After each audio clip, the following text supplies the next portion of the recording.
This is a dish that celebrates simplicity, good quality herbs and really good quality Australian extra virgin olive oil. We want to taste the freshness of both, so I'm going to put them together to make a wonderful, very simple, light pasta dish. So in a mortar and pestle, we start just like we would do a pesto. Essentially, this is a pesto. We're going to add 1 clove of garlic. I'm going to add a generous pinch of salt. So you can be quite generous with the salt. It's not only going to break up and make a sticky paste with our garlic, it's also going to season our sauce. So give that a good crush.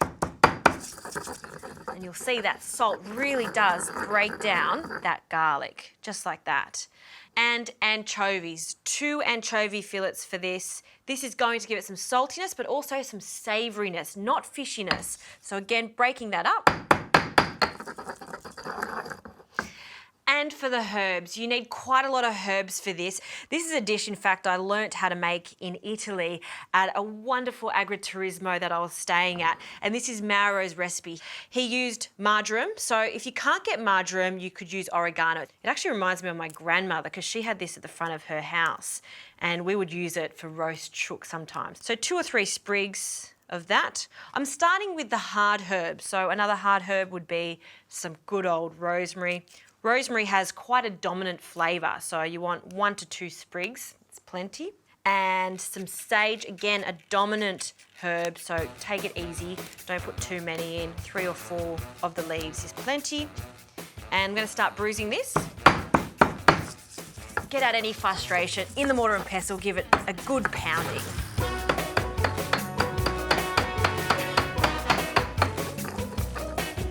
Right, look at that. It smells so good and you can see how pasty it is. That's what we're after. Now for the softer herbs. So good old parsley, a few sprigs of parsley. You can add a little more of this parsley to this dish. And tarragon. Tarragon has a wonderful aniseed flavour to it. So I'm going to add 2 sprigs to this. Okay, again, we're going to give this a really good pounding.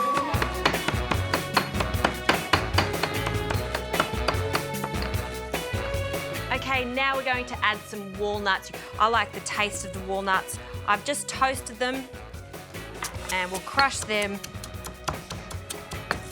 and just mix it up. So the hard part's really done for this sauce. Now it's just essentially combining everything together.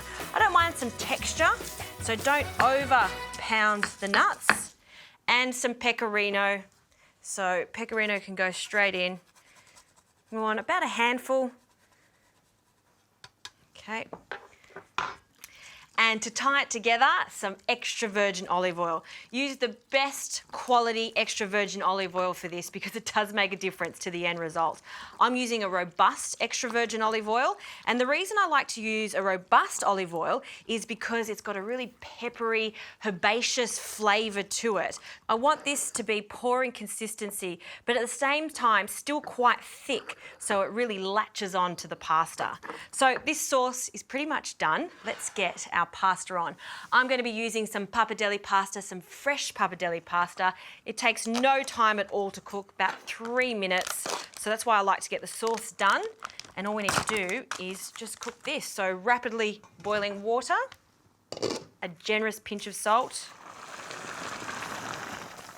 and in with our pappardelle. Just separate them. And I'll use my tongs just to mix them up. Now, in order to mix our sauce with our pasta, I'm going to place it into a pan. So we're not going to heat this sauce because we'll lose all those vibrant colours. So I'll just take that pestle out, grab a spatula, and this is very heavy. Ooh. We're just going to pour all of this into our pan. I find it easier in a pan so we can toss the pasta through the sauce. It smells good. One thing I didn't add to this is some pepper. So let's add some freshly cracked pepper. That's great. Okay, let's check this pasta. Rapidly boiling water. You can see it's come up to the surface there. It's looking good. I don't like to overcook my pasta, so I'm going to take it out now.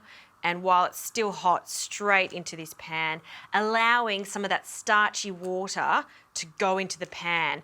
That starchy water, when it mixes in with the oil, is going to make a super glossy sauce. Ooh, I'm excited about this one. Okay. Now give that pan a shake and coat it in that wonderful olive oil and herb pesto. It's one of those sauces you don't want to make ahead of time. You want to make it à la minute, as we say in the cooking world, and you want to serve it straight away. So in the center of the bowl, this is a really light pasta, so it's one of those fantastic dishes to have on a hot summer's day. Of course, I'm going to finish off with some pecorino cheese over the top. There you go. It's the simple things that are usually the best. Herbs, olive oil, bring them together. That is buonissimo, as we say in Italian.